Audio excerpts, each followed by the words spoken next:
আজকে আলোচনা করব সালাতের ব্যাপারে, সালাতের কিছু উপকারিতার ব্যাপারে।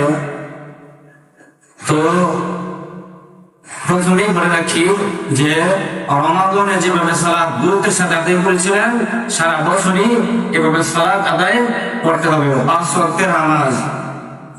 আসলে প্রথমে হাদিস থেকে জানি নামাজের ব্যাপারে নবী সাল্লাল্লাহু আলাইহি ওয়াসাল্লাম কি বলেছেন। বিশ্ব নবী রাহমাতুল লিল আলামিন হাদিস শরীফের মধ্যে ইরশাদ করেছেন, আউয়ালু মা ইউহাসাবু বিহিল আবদু ইয়াওমাল কিয়ামাতিস সালাহ ফাইন সালাহাত সালাহা লাহু সাইরু আমালি ওয়া ইন ফাসাদাত ফাসাদা সাইরু আমালি। রাওয়াহু তাবারানি ওয়া তিরমিজি।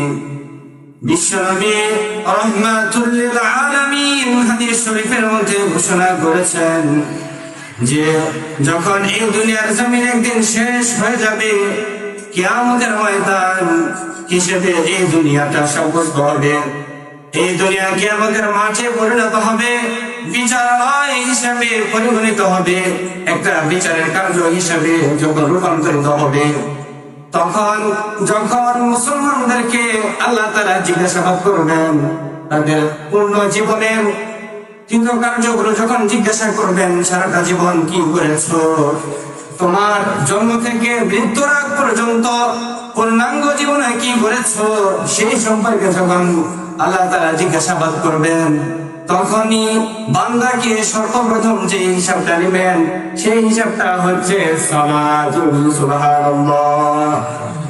আউয়ালু মা ইউহাসাবু বিহিল আবদু ইয়াওমাল কিয়ামাতিস সালাহ। আপনাকে প্রথমেই জিজ্ঞাসা করবে আপনি নামাজ পড়েছিলেন কিনা। সুবহানাল্লাহ। আপনাকে জিজ্ঞাসা করা হবে না কত কোটি টাকার মালিক ছিলেন, আপনি কালো ছিলেন না সাদা ছিলেন, আপনি লম্বা ছিলেন না কালো ছিলেন। আপনাকে এই ব্যাপারে জিজ্ঞাসা করা হবে না, আপনাকে জিজ্ঞাসা করা হবে আপনার জীবনে কয় ওয়াক্ত নামাজ পড়েছেন। সুবহানাল্লাহ।